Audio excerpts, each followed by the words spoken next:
भगवते वासुदेवाय।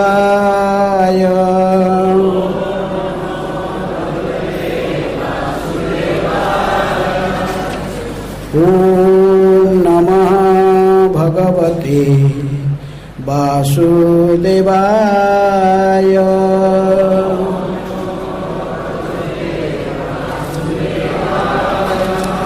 नारायणं नमस्कृत्य नरं चैव नरोत्तमं देवीं सरस्वतीं व्यासं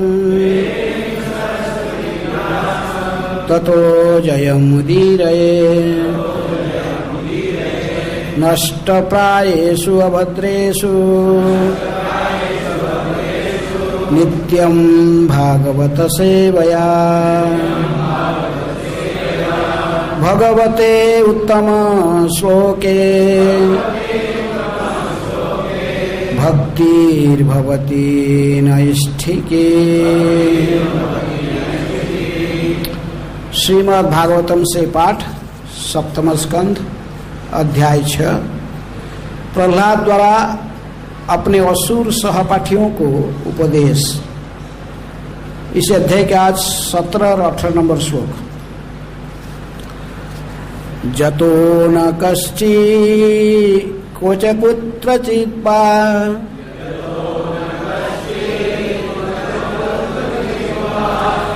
दीन समात्मानं अमलं समर्थ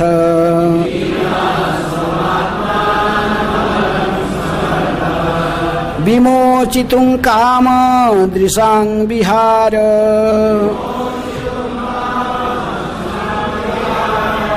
क्रीडा मृगो यन्निगडो विसर्गः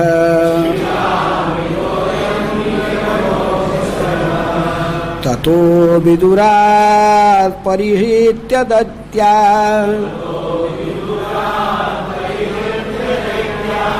दैत्येषु संगं विषयात्मकेषु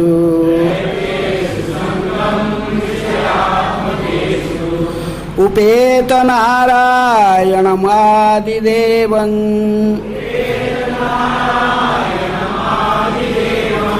समुक्त संगैरिषितोपवर्गः।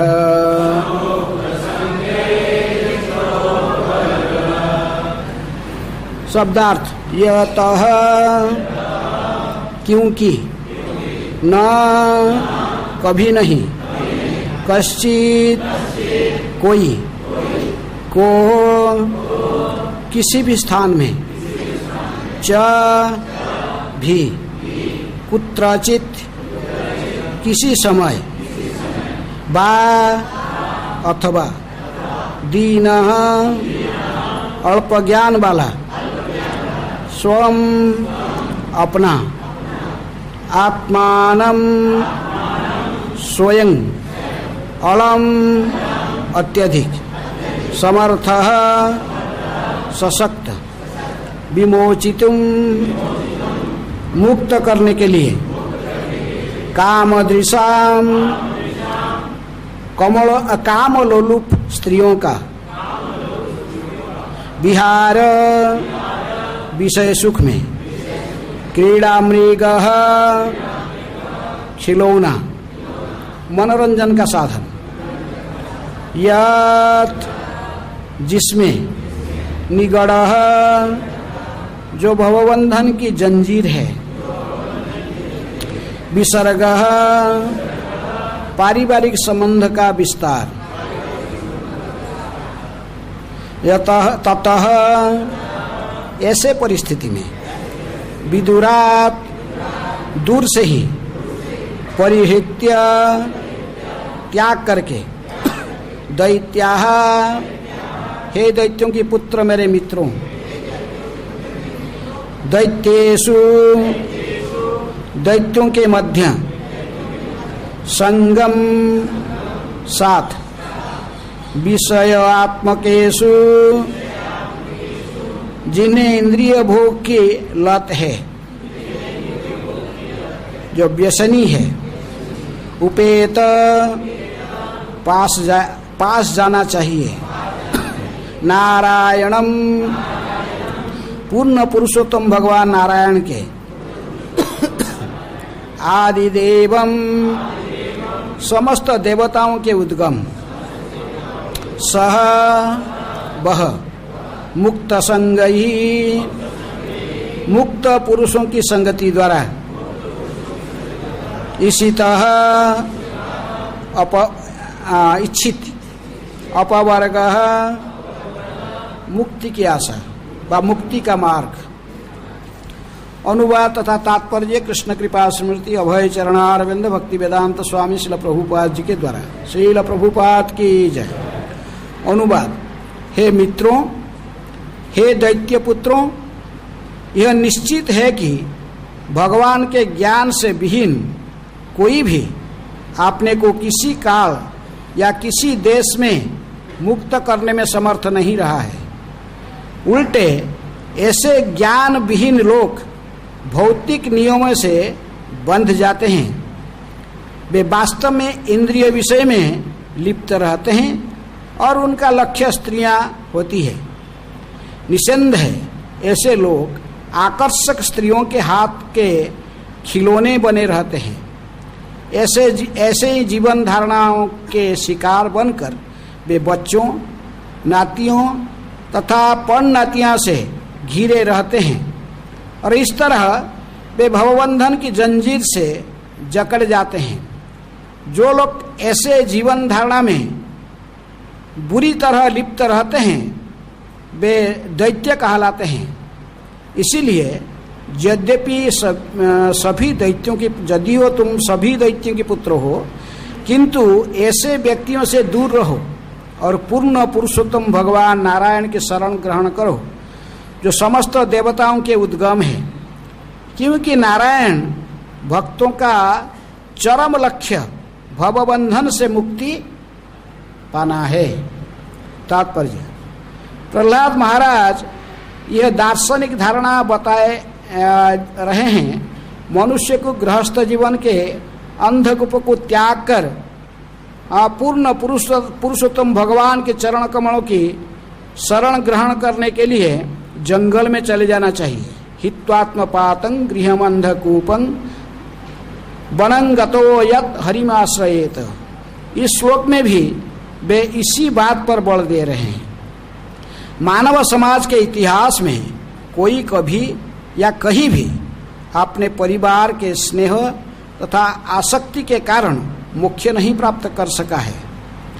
यहाँ तक कि जो ऊपर से बहुत पढ़े लिखे लगते हैं उनमें भी वही पारिवारिक आसक्ति पाई जाती है।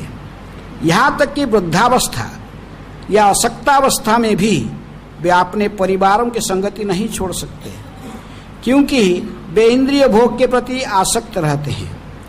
जैसा कि हमने कई बार व्याख्या की है, यन मैथुनादि गृहोमेधि सुखम ही तुच्छम, तथाकथित गृहस्थ मात्र यौन सुख के प्रति आकृष्ट रहते हैं। इस प्रकार वे अपने को पारिवारिक जीवन की श्रृंखला से बांधे रखते हैं। यही नहीं, वे अपने बच्चों का भी इसी तरह बांधा रखना चाहते हैं। ऐसे लोग स्त्रियों के हाथ के काठपुतली बनकर संसार के गहनतम भाग में जा गिरते हैं। अदांत गोभीर विशतांगता मिश्रंग पुनः पुनः चर्मित चर्वणानाम। क्योंकि वे अपनी इंद्रियों की वश में नहीं कर सकते, अतः वे चर्बित चर्वण जीवन विस्तार व जीवन बिताते रहते हैं और संसार के घोर अंधकारमय भागों में नीचे चले जाते हैं। मनुष्य को चाहिए कि ऐसे दैत्यों की संगति को छोड़कर भक्तों की संगति ही करें। इस प्रकार वह भवबंधन से मुक्त हो सकता है व मुक्त हो सकेगा। श्रील प्रभुपाद की जय। ओम अज्ञानातिमिरान्धस्य ज्ञानाञ्जनशलाकया चक्षुरुन्मीलितं येन तस्मै श्रीगुरुवे नमः।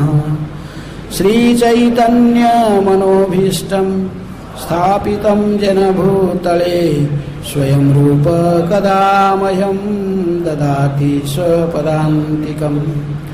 वन्देऽहं श्रीगुरुः श्रीयुतापदकमलं श्रीगुरून् वैष्णवांश्च श्रीरूपं साग्रजातं सहगण रघुनाथानितं तं सजीवं साद्वैतं सावधूतं परिजनसहितं कृष्ण चैतन्यदेवं श्रीराधा कृष्णपदान् सहगण ललिता श्रीविशाखानितांश्च।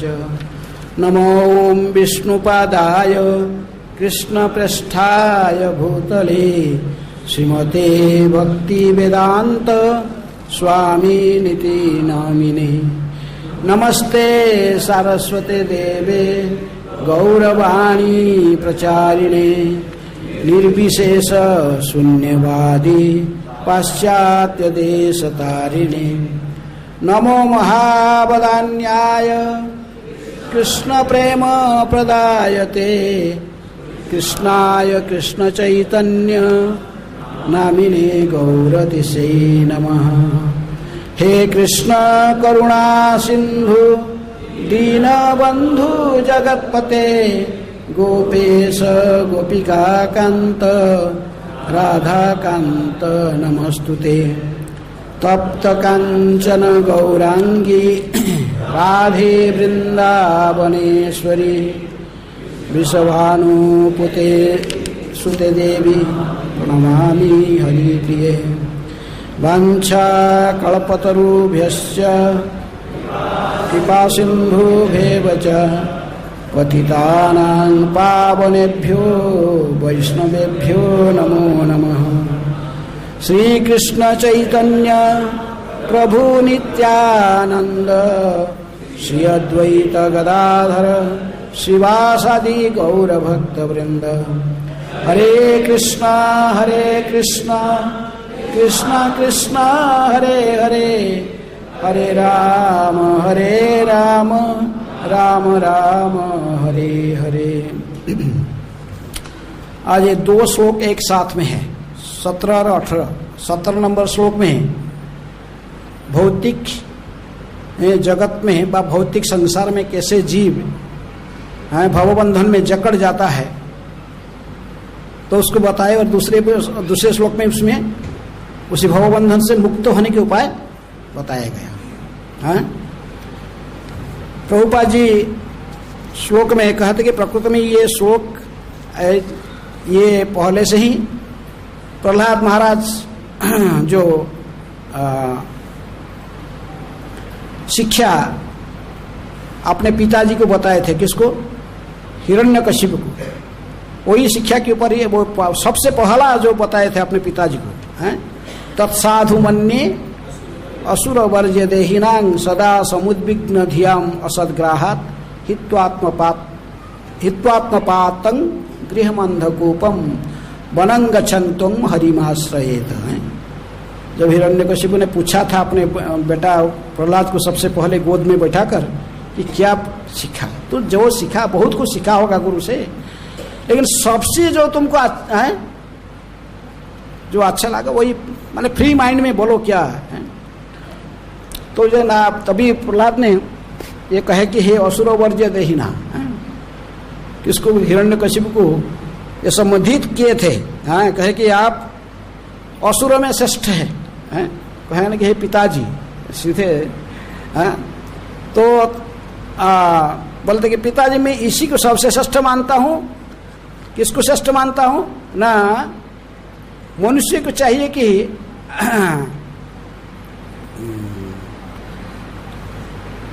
प्रहलाद महाराज ने उत्तर दिया कि हे असुर श्रेष्ठ दैत्यराज, जहां तक मैंने अपने गुरु से सीखा है, ऐसा कोई व्यक्ति जिसमें क्षणिक देह तथा क्षणिक गृहस्थ जीवन स्वीकार किया है वह निश्चय ही चिंताग्रस्त रहता है, क्योंकि वह ऐसे अंधे कुएं में व अंधे कुएं में गिर जाता है जहाँ जल नहीं रहता है, केवल कष्ट ही कष्ट मिलते हैं। मनुष्य को चाहिए कि इस स्थिति को त्याग कर वन में चले जाएं। स्पष्ट अर्थ यह है कि मनुष्य को चाहिए कि वह वृंदावन जाए जहाँ केवल कृष्ण भावना में व्याप्त है, और इस तरह वह पूर्ण पुरुषोत्तम भगवान के शरण ग्रहण करें। तो ये संसार में भौतिक जगत में हम क्यों फंसे हुए हैं, क्यों संसार में फंस जाते हैं व्यक्ति? भाई जन्म मृत्यु संसार में क्यों बार बार भ्रमण करते रहते हैं? पुनरपि जननम पुनरपि मरणम पुनरपि जननी जठरे शयनम, ये जो चक्र क्यों समाप्त नहीं होता? किस लिए हम इसमें फंसे हुए हैं? 84 लाख जोनी में जितनी भी जीवात्मा है, केवल मनुष्य जोनी में जितनी भी है, ये फिर दोबारा शरीर प्राप्त करने का मुख्य क्या लक्ष्य है? किस लिए आते दोबारा? हैं?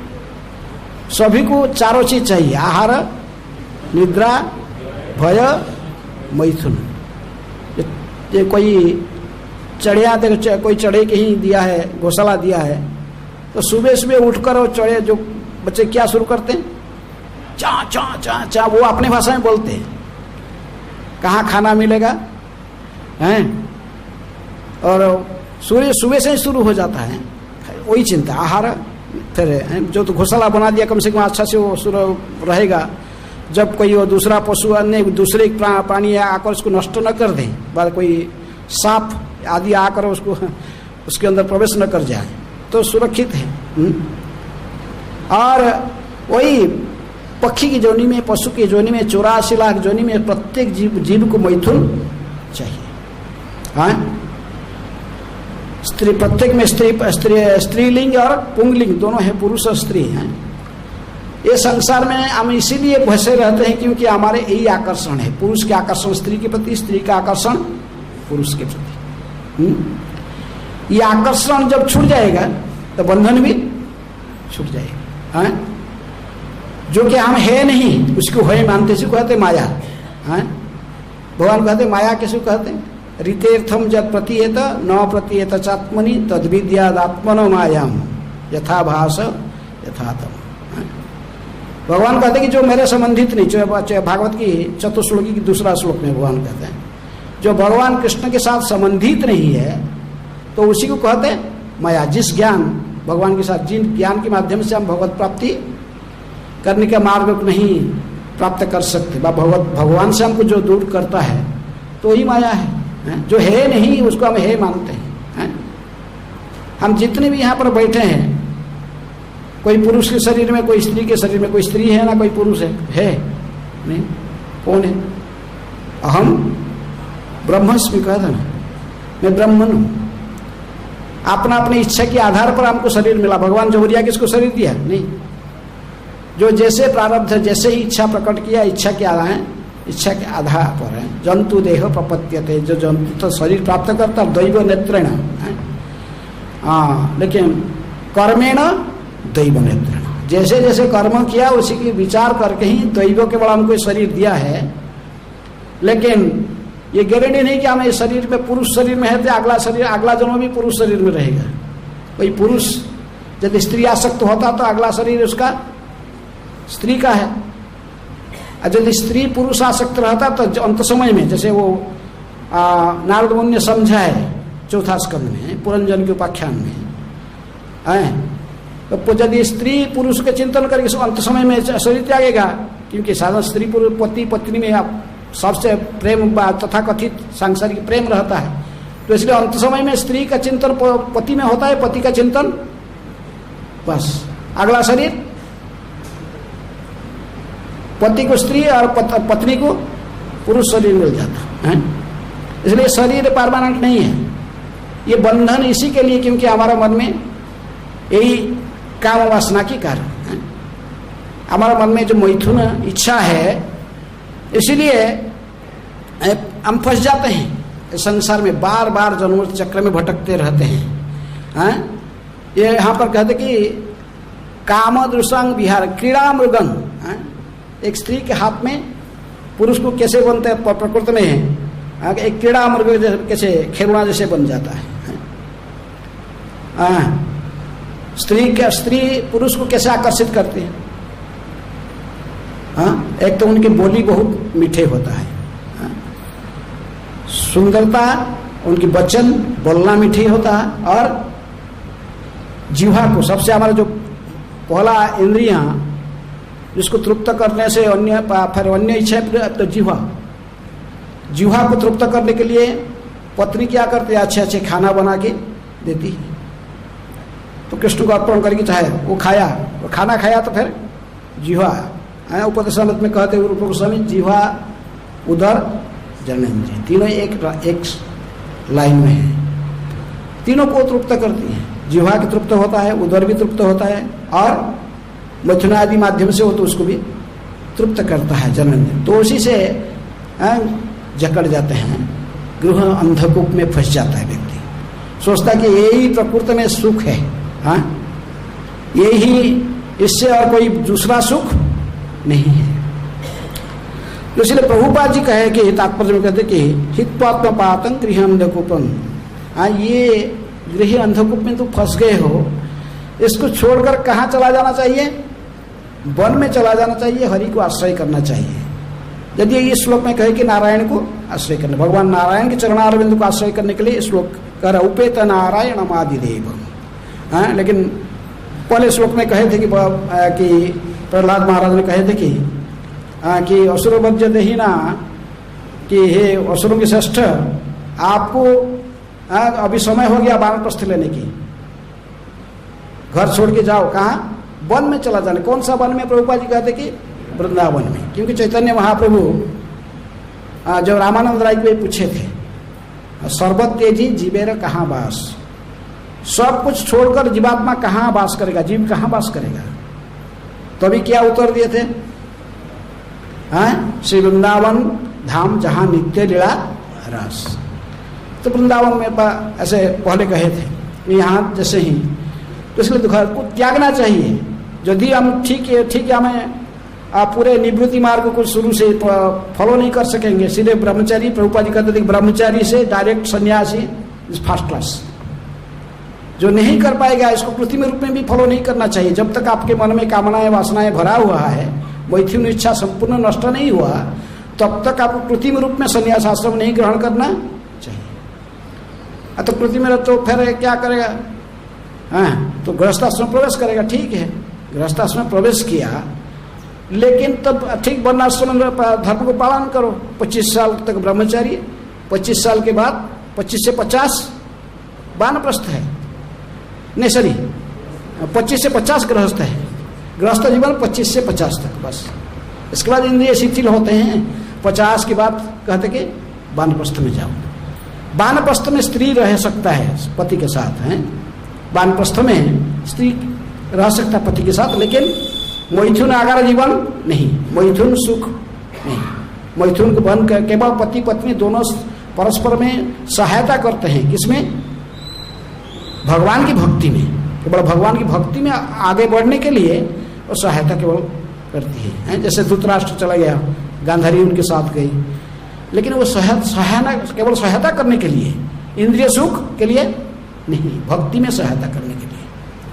लेकिन 50 साल उम्र में यदि इसलिए कोई घर त्यागने के लिए तैयार है वानप्रस्थ जाने के लिए, कलयुग में कोई तैयार होता है, तुरंत कहेगा देखो ये बच्चा को मैं, बेटा मेरा है, इसको पढ़ाया लिखाया और इसको इतने बड़ा किया, अभी नौकरी किया, अभी मुझे बोल रहा घर वृद्धाश्रम में क्या कर देगा, एडमिट का तो विदेश में तो सब है सही, सब वृद्धाश्रम, यहाँ भी इंडिया में भी हो गया है। 50 साल हो गया, तुम घर में डिस्टर्ब करते हो, जाओ बाहर चले जाओ, बाहर निकाल देता है। अपने पत्नी बधू कहने पर उसका पत्नी को सुनकर हमको निकाल दिया, घर से निकाल दे रहा है, बाहर है, नहीं तो। लेकिन प्रकृति में इनको वॉलंटियर ही छोड़ देना चाहिए, जानता है, ये वैदिक रीति है, वैदिक सभ्यता की रीति है। 50 साल के बाद वानप्रस्थ वॉलंटियर नहीं छोड़ के चले जाते थे घर, लेकिन आजकल बहुत धक्का लगाने से भी कोई छोड़ने वाला नहीं, कोई छोड़ेगा, और उल्टे और बोलेगा बोले कैसे निकलेगा मुझे, हैं देखता हूँ कैसे निकलना है, अभी सारे संपत्ति मेरे नाम में है अभी तक, तो इसीलिए कली युग में है, ये तो छोड़ने वाला है नहीं कोई 50 साल उम्र में। लेकिन प्रहलाद महाराज कह रहे वनं गच्छम तुम हरिमाश्रयत, अभी छोड़ो, घर छोड़ के बना जी नहीं गृहस्थ लाइफ से फिर वनचारी बनो। अभी जाओ स्वतंत्र बना जी कहीं, बस अभी भगवान के अभी हो गया गृहस्थ जीवन तुम्हारा, इंद्रिय तृप्ति का समय चला गया, अभी हरि में आश्रय, हरि को आश्रय करके ही उपेत नारायण आदिदेव, आदिदेव भगवान नारायण को आश्रय कर। लेकिन कोई सब ठीक ऐसे करने के लिए तैयार भी नहीं है। लेकिन यदि कोई इसके बाद तो फिर 75 साल पहुंच गया तो पत्नी भी नहीं रहेगा साथ में, तो अकेले ही संपूर्ण है। ऋषभदेव स्वयं भगवान आचरण करके सिखाए, कैसे संन्यास लेके चले गए, राजा थे पूरा है भगवान ऋषभदेव, और कैसे जंगल में जाकर आज संन्यास आश्रम को स्वीकार करके किस प्रकार उन्होंने आदर्श निभाया। लेकिन इस कलि युग में क्यों नहीं होता ऐसा, कारण क्या है? किसी लिए कलि युग में ऐसे नहीं हो पाता है? हरे नाम केवलम कलौ नास्तेव गतिरन्यथा। किस लिए? क्योंकि ये जो वर्णाश्रम सिस्टम है, ये कहा गया संन्यास आश्रम केवल ब्राह्मणों के लिए। किसके लिए है? ब्राह्मण। अभी तक भी मायावादी संप्रदाय हमारे से गौड़ीय वैष्णव में देते ब्राह्मण गुण का तो देखकर, अभी तक भी जो मायावाद संप्रदाय में जब ब्राह्मण घर में जन्म लिए नहीं लिया तो संन्यास नहीं ले सकता है। सन्यासी बनने के लिए व्यक्ति को ब्राह्मण होना बहुत जरूरी है। लेकिन कलि युग में क्या है? कलौ शूद्र संभव, जन्म से ही सारे शूद्र है। जन्म शूद्र है तो इनको कैसे संन्यास? जब ब्राह्मण बनेगा तभी तो संन्यास लेगा। इसलिए जब इस्कन में हमने इनको भक्ति सरस्वती ठाकुर जैसे इंट्रोड्यूस किया पहले गौड़ी मठ में, एक गुणगत है, जन्म कर्म विभाग जो आधार पर ही जाति विभाग है। गुण कर्म विभाग चतुर्वर्णमया सृष्ट गुण कर्म विभाग। गुण कर्म के आधार पर कहा कि फिर उन्होंने तो ठीक है उनको ब्राह्मण दीक्षा का इंट्रोड्यूस करे, ब्राह्मण दीक्षा दिया है, सेकंड इनिशिएशन दी जो बनना। फिर ब्राह्मण बनने के बाद फिर इसको अधिकार है। प्रभुपाद कई जगह पर इसको कोट करते कि जन्म ना जायते शूद्र संस्कारे द्विज उच्यते वेद पठेत भवेत विप्र ब्रह्म जानाति इति ब्राह्मण। तो ये, लेकिन हम जब इस्कन में दीक्षा दिया जाता है, जिसको ब्राह्मण दीक्षा होता है, सेकंड इनिशिएशन होता है, बड़ा खुश हो जाता है। लेकिन ब्राह्मण का काम क्या है? संन्यास लेना, इसको भी चाहिए, उसके लिए भी तैयारी होना चाहिए। ब्राह्मण है तो उसको संन्यास लेना जरूरी है, ब्राह्मण को संन्यास लेना है। यदि ब्रह्म ज्ञान है तुम्हारे पास, मैं शरीर नहीं हूं, मैं आत्मा हूं, तो फिर संसार में जकड़ के नहीं रहना चाहिए। ब्राह्मण को संन्यास, और गृहस्थ को नहीं, सॉरी जो वानप्रस्थ कहाँ तक जाएगा? क्षत्रिय युधिष्ठिर महाराज आदि जैसे पांडव लोग भगवान श्री कृष्ण के अंतर्ध्यान होने के बाद उसको क्या किए? संसार त्याग की वॉलंटियरली। परीक्षित को बैठा कर सिंहासन में चले गए, छोड़ दिया घर। पूरा विश्व के सम्राट थे। हमारा तो कोई एक फ्लैट होगा, कोई थोड़ा बहुत होना, लेकिन पूरा विश्व के सम्राट है युधिष्ठिर महाराज। वॉलंटियरली छोड़ के चला गए हैं, बैठा दिए परीक्षित को राज सिंहासन में, बस वानप्रस्थ में निकल गए। वो निकले तो तुरंत उनके साथ में ये सब निकल गए, उनका भाई और उनकी पत्नी द्रौपदी सब निकले। लेकिन ये वानप्रस्थ तक उन्होंने आदर्श दिखाया, वानप्रस्थ में जाकर किस प्रकार वो संसार को त्यागा है। क्षत्रियों के लिए वानप्रस्थ तक है, वानप्रस्थ तक इनको वानप्रस्थ स्वीकार करना चाहिए, ऑप्शनल। जो संन्यास कभी कभी ऑप्शनल है उनके लिए, वो ले सकता नहीं ले सकता, लेकिन उसको वानप्रस्थ स्वीकार करना चाहिए। जो वैश्य है, वैश्य को क्या करना? वैश्य को तीनों द्विज होते हैं, तीनों को ब्राह्मण का जनेऊ धारण करने का अधिकार रहता है, ब्राह्मण, क्षत्रिय और वैश्य। शूद्र को कभी भी जनेऊ धारण करने का अधिकार नहीं। और वो वैश्य क्या करेंगे? वैश्य कृषि, गोरक्षा, वाणिज्य ये सब कार्य करता है, और लेकिन कृषि के उसको कहेगी गृहस्थ जीवन में ही रहना चाहिए वैश्य को। यदि जरूरत है, यदि विशेष स्थिति में वो वानप्रस्थ तक जा सकता है। वैश्य को भी नहीं कहा गया संन्यास लेने का। है वैश्य के कहाँ तक रहेगा? वानप्रस्थ ऑप्शनल है, गृहस्थ में रहेगा। और शूद्र तो जनेऊ धारण नहीं करेगा, वो तो सदा सदा के लिए किस में रहना चाहिए? गृहस्थ में रहना चाहिए। शूद्र को नहीं कहा गया घर बार छोड़ने के लिए। हैं और कलि युग में जन्म से सारे क्या है? शूद्र है।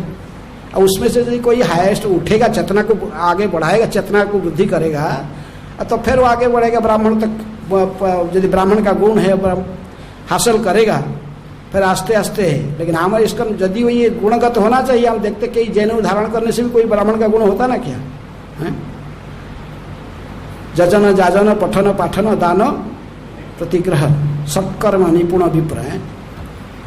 लेकिन तो इसीलिए हम देखते कि ये कोई भी ये कलियुग में लोग कोई हमारे यदि कहा गया, भागवत का निर्देशन दिया गया, प्रहलाद महाराज कह रहे कि अभी छोड़ दो घर बार छोड़ के क्या करो? हाँ, नारायण को आश्रय करो। दैत्य से संगम विषयात्मक दैत्य पुत्र छोड़ दो, संसार के ये सब घर बार संग को छोड़कर उपेत नारायण आदि देवम समुक्त संगैर इसी तो अपवर्ग। पवर्ग और लास्ट शब्द अपवर्ग, अपवर्ग अर्थात मुक्ति। पवर्ग का अर्थ संसार में जितने भी पवर्ग में फंसे हुए, तो जन्म मुक्ति संसार में फंसने का अर्थ क्या? परिश्रम। प का अर्थ मुख से फेड़ निकालने तक लोग परिश्रम करते हैं। किस लिए? Money sweeter than Honey, brighter then sunshine. धन कमाना, धन ही सब, धन कमाना ठीक है, धन कमाओ, लेकिन कब तक कमाते रहते ना? फेड़ निकालने तक। खाना पीना सब चिंता भी नहीं करते हैं। इंडिया में तो थोड़ा बहुत है, और बाहर में जो इंडिया की बात, तो क्या करते हैं? वीक में सिर्फ एक बार कुकिंग करते। कौन सा दिन? संडे का दिन कुकिंग करके फ्रिज में रख दिया, बस 7 दिन तक उसी को निकाल कर खाते रहते हैं। उसी को खाते रहेंगे, थोड़ा गर्म कर लिए फिर खाया उसको। तो ऐसा करते हैं, इतनी कष्ट पर, लेकिन फैन निकालने तक परिश्रम करते हैं। जितनी घंटे जब पैसा करें, फिर ओवर टाइम करके फिर और चाहिए और चाहिए और चाहिए। क्या चाहिए? डॉलर, बाप रुपया है। तो इसलिए प्रहलाद महाराज कहते ऐसा मत करो, ऐसा करना ठीक नहीं है। लेकिन लोग फिर भी कलियुग में धन सबको चाहिए, धन कमाते, डिग्री इसलिए लेते, पढ़ते किस लिए स्कूल? प्रभुपाद जी पहले कहे ये सारे हो रहा है केवल हमारे शिक्षा पद्धति के गलती के कारण। शिक्षा पद्धति हमको बचपन से ही सिखाता है। इस अध्याय के पहला श्लोक में ही कहा गया, इस अध्याय के पहला श्लोक में कहे प्रहलाद महाराज ने क्या कहे? हाँ, पहला श्लोक कौन याद रखा? बोलो। हाँ, प्रहलाद महाराज पहले से ही कहे शिक्षा में, कौमारे आचरत प्राज्ञो धर्मान भागवत दुर्लभम मानुषंग जन्म यद्यपि अध्रुवम अर्थात। दुर्लभ मनुष्य जन्म है, इसलिए 5 साल उम्र में शिक्षा की पद्धति शुरू हो जाना चाहिए, गुरुकुल में एडमिट होना चाहिए। लेकिन शिक्षा तक एडमिट तो हो जाना चाहिए। आप तो एडमिट तो हो रहे हैं, है कि नहीं? 5 साल उम्र होने चाहिए, वो एडमिट कराते। लेकिन वो कौन सा स्कूल है? संध अमर के स्कूल, क्योंकि वहाँ आत्मज्ञान की शिक्षा नहीं दिया जा रहा है। वहाँ का क्या है? तत्प्रयास न कर्तव्य जत आयु पय परम न तथा बिंदते खेमं मुकुंद चरणाम्बुजम। है ऐसा प्रयास मत करो। है प्रहलाद महाराज आगे श्लोक में कहे तत्प्रयास न कर्तव्य जथा आयु, समय को व्यतीत ऐसे ही नहीं कर, ऐसे ही गवाओ मत, जिसमें आहार निद्रा भय मैथुन की शिक्षा दिया जा रहा, जो जीवन का लक्ष्य प्रकृति में नारायण आश्रय करना, भगवान के चरण कमल का आश्रय करना नहीं बताया जा रहा। तो हमें सारे समय को उसी में नष्ट करते। स्कूल कॉलेज में पढ़ते हैं, कहीं भी आत्मज्ञान की शिक्षा नहीं दिया जा रहा है। यही नहीं कहते कि उपेत नारायणम आदि देव, कोई बोलता है? कोई नहीं कहता। लेकिन फिर भी हम ऐसे ही, इसलिए प्रहलाद महाराज कहते कि तत्प्रयास न कर्तव्य जत आयु वय परम। ये हमारा जो ये आयु मिला है, मनुष्य जीवन का जो अवधि है, ये बड़े बार बार हमको ये सुयोग नहीं मिलता है। एक बार इस मनुष्य जीवन बीत जाएगा, पूरा इसको यदि हम हरि भक्ति में नहीं लगाएंगे, दुर्लभंग मानुषंग जन्म, मनुष्य जन्म लभिया राधा कृष्ण ना भजिया, जानिया सुनिया विष खाइनु। नरोत्तम दास ठाकुर कहते हरि हरि विफले जन्म कुहाइनु। लेकिन हम ऐसे प्रहलाद महाराज कहते इसलिए ऐसे प्रयास नहीं करने का। ऐसे स्कूल में एडमिट करो कि ऐसे ही भौतिक जगत, भौतिक शिक्षा प्राप्त करके भौतिक डिग्री लेकर फिर यदि वही इंद्रिय तृप्ति में फंस गया तो लाभ क्या है?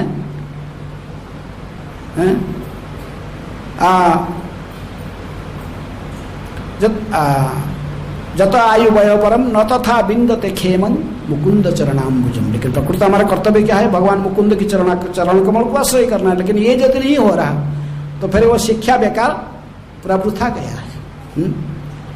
इसलिए आप ये संसार में सभी लोग, प्रभुपाद जी कहते कि जो बड़े बड़े चिकने चुपड़े, जो बड़े बड़े शिक्षित माने जाते हैं, समाज में बड़े उच्च श्रेणी के लोग भी होते हैं, बहुत बड़े बड़े डिग्री हासिल किए हैं, और जो बड़े बड़े प्रोफेसर हैं, बड़े बड़े दार्शनिक हैं, वैज्ञानिक हैं, ये लोग भी ऐसे ही जीवन बिताते हैं। ये लोग भी समझ में नहीं आते क्योंकि ये समाज में माने जाते हैं बड़े बुद्धिजीवी, लेकिन ये क्या बुद्धि प्राप्ति, इनको भी यही सांसारिक बुद्धि में ही फंसे हुए हैं। इसलिए वो प्रकृति में जो भक्ति के मार्ग पर जो सदगुरु की चरणाश्रित होकर भक्ति कर रहे हैं, उनकी महिमा को समझ नहीं पाते। लेकिन हमारे कर्तव्य हमें महाजन, जैसे महाजन जैन गतस्य पंथा, जैसे महाजन है प्रहलाद महाराज, उनकी शिक्षा को स्वीकार करना हमारा कर्तव्य है। नहीं तो ये प वर्ग में परिश्रम करते रहेंगे, मुख से फेंड निकालने तक, परिश्रम करते रहे कब तक ना, मुख से फेंड निकालने तक लेकिन इतने सारा परिश्रम करके जो धन कमाया वो सब बेकार चले जाता है। बेकार जाता है ना, मरने के साथ कुछ लेके जाएगा, आया अकेला और जाएगा अकेला, कुछ लाया था ना, कुछ लेके जाएगा, कुछ लाया भी नहीं है, कुछ लेके नहीं है, मुट्ठी बांध कर आए बंदे हाथ पसार कर जाएगा, कुछ लेके जाएगा, सब छोड़ के यहीं जाएगा। लेकिन फिर भी मैं मेरा है अंतिम समय तक वही चलता रहता है।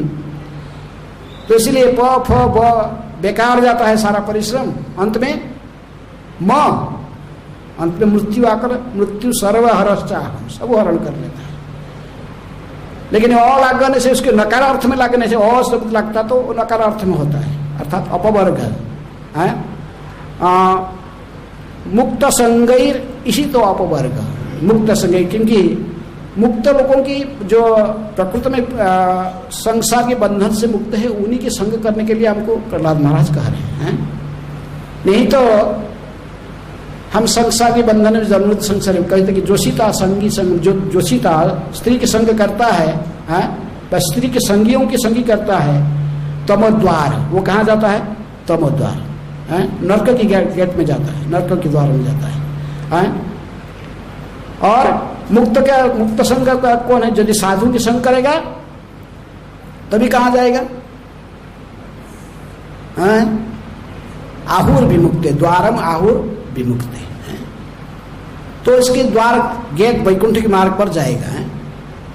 यदि कोई भक्त का संसार में रहकर भी यदि साधु संग करेगा, साधु संग करने से आस्ते आस्ते उसकी आसक्ति भवसागर से छूटता, संसार के प्रति आसक्ति छोड़कर भगवान के प्रति आसक्ति को साधु जोड़ता है।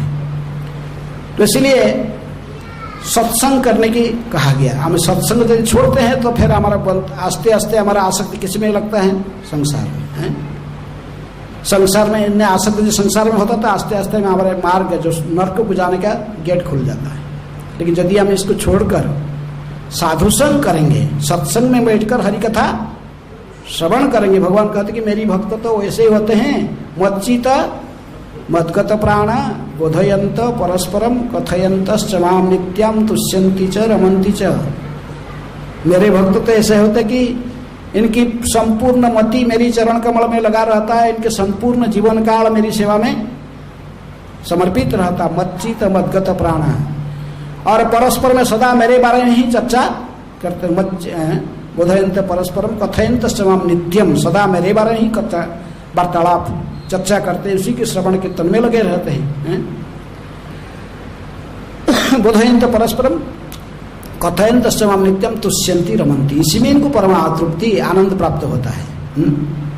लेकिन जो संसार में फंस गया व्यक्ति वो साधारणतः ऐसा ही है, जो कि संसार में प्रभुपाद के जकड़ जाता है और उसे पुत्र भी होता, पुत्र का पुत्र है, नाती होता, नाती के बाद फिर पड़नाती भी हो जाता है। ऐसे ही हो कि वो पूरा संसार में फंस जाता, अंत समय तक इसी में फंसे रहता है। अजामिल जैसे हो जाता, लेकिन अजामिल तो भाग्यवान था, कैसे भी हो है, भगवान के नाम अंत समय में उच्चारण कर दिया है। लेकिन ऐसा सबके सभी लोग मत सोचने कि ऐसे हम भी ऐसे ही करेंगे लास्ट तक देखे है, ये संभव नहीं है। इसलिए प्रहलाद महाराज कहते कि कौमार्य आचरत प्रज्ञ, बचपन से ही भक्ति शुरू कर देना चाहिए। यदि कोई नहीं किया, अभी हम प्रभुपाद जी के निर्देशन को स्वीकार करते हुए अभी से प्रारंभ करना चाहिए। कलि युग में भक्ति के प्रारंभ करना कोई कठिन व्यापार नहीं है, सिर्फ 4 रेगुलेटरी प्रिंसिपल फॉलो करना और हरे कृष्ण कीर्तन और जप करना है। नशा नहीं करना, जुआ सट्टा नहीं खेलना, मांसाहार नहीं करना और अवैध संग से मुक्त रहना आसान है। इसमें कौन सा डिफिकल्ट है? डिफिकल्ट कौन सा है? अवैध संग, वही काम इच्छा, मन में जो वही इंद्रिय तृप्ति वासना, ये जाता नहीं है। लेकिन इसको सत्संग में जाकर साधुओं की संगति में, मुक्त आत्माओं के साथ संगति करने से आस्ते आस्ते आस्ते आस्ते ये वासना नष्ट हो जाते हैं। जब तक काम वासना नष्ट नहीं होगा, हमें फिर दोबारा शरीर ग्रहण करना पड़ेगा। जब तक हमारे मन में ये मैथुन आकार जीवन की इच्छा है, फिर दोबारा शरीर, इससे मुक्ति नहीं मिलेगा। जब कोई व्यक्ति जान सकता कि मेरा और दोबारा जन्म है कि नहीं है? क्योंकि 99% लोगों के मन में ये, अकबर पूछा ना था बीरबल को, कब तक ये काम वासना रहता है? तो कब तो बोला मृत्यु तक रहता है। यदि भक्त नहीं है तो मृत्यु तक रहेगा। वो तो लेके गया था हॉस्पिटल का परिदर्शन करने के लिए लेके गया अकबर को, लेके बोला कि आपका लड़का, आपका जो राजकन्या जो सबसे छोटे लड़की है, जो जुबा लड़के जो 15-16 साल की उम्र में, उसी को लेके आइए साथ। और बूढ़े आदमी मर रहा था ऐसा पूरा गाँव, लेकिन अनाउंस हो रहा है कि कौन पधार रहे हैं आज हॉस्पिटल की परिदर्शन में, स्वयं सम्राट अकबर पधार रहे हैं, उनके साथ में उनकी लड़की भी, राजकुमारी भी पधार रही है। ये तो जा रहे, तो उसको अकबर चले गए, कुछ कोई आकर्षण नहीं। लेकिन वो जो उसके जो राजकन्या जा रहे, तो बुढ़ा ऐसे वो उसके राजकन्या को देखते हुए शरीर तक यहाँ ऐसे देख बस, तो आकर्षण रहता है व्यक्ति को अंतिम तक, जब तक जो सदगुरु को ग्रहण नहीं किया, साधु संग नहीं किया। साधु संग करने से ही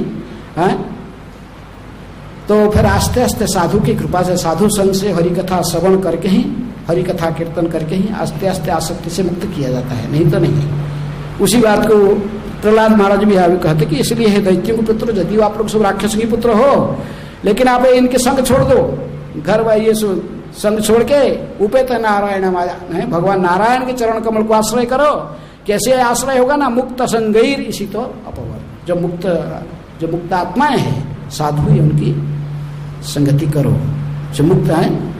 और आप यदि ऐसे संगति करोगे, आपको भी आस्ते आस्ते उसी मार्ग में जाकर आप जन्म संसार से मुक्त हो जाओगे। 2 ही मार्ग है, साधु संग करोगे तो भगवत धाम जाओगे, और असत्संग करने से नरक में जाओगे। कोई प्रश्न है? समय हो चुका है।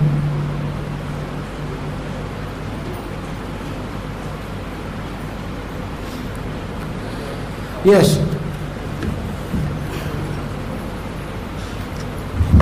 यहाँ क्यों रखा?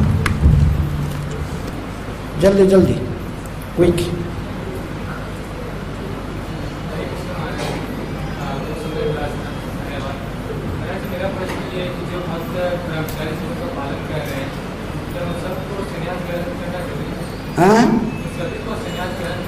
तो इतने सारे बोला मैं सुना, क्लास तो पूरा उसी का पर दिया गया, वर्णाश्रम बोला, किसको संन्यास लेना चाहिए बोला, किसको नहीं लेना चाहिए। तो वो बताइए आप क्या सुने, किसको संन्यास लेना चाहिए? जो ब्राह्मण है, यदि वो सोचता मैं ब्राह्मण हूँ तो उसको संन्यास लेना चाहिए, दूसरों के लिए नहीं। हाँ, आप यदि अपने को सोचते कि मैं ब्राह्मण हूँ तो फिर तैयार होना चाहिए आस्ते आस्ते।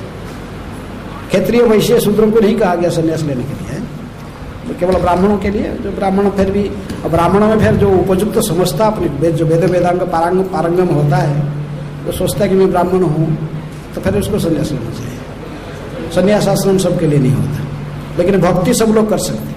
स्त्रीय वैश्य तथा शूद्र तेपि जानती परांगति मांग ही पार्थ व्यपासित्यस्तेपिषु पाप जनयो। कोई भी व्यक्ति कितनी बड़े पापी व पाप जोनि से संबुद्ध क्यों न हो, लेकिन यदि वो भगवान हरि को आश्रय करता है, भगवान का सब मेरे पास आ सकता है। भक्ति जो को आश्रय करके हरे कृष्ण कृष्ण कृष्ण हरे हरे, हरे राम राम राम हरे हरे, आ सकता है भगवान के पास। लेकिन प्रचार के लिए चाहिए।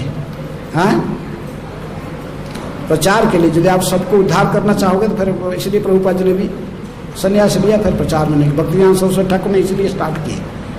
पहले कहते ना, अरे क्या संन्यास कोई नहीं ले रहे थे, सब तो ऐसे ही थे, गोस्वामी लोग सब थे। ये भक्ति सिद्धांत सरस्वती ठाकुर आगे क्यों स्टार्ट किया है संन्यास, ये प्रचार के लिए। लोगों को आज भी भारत में सम्मान है जो सन्यासियों का। ऐसे तो चैतन्य महाप्रभु भी संन्यास लिए हैं, और माधवेंद्रपुरी उनका पहले थे, ईश्वरपुरी, माधवेंद्रपुरी, चैतन्य महाप्रभु।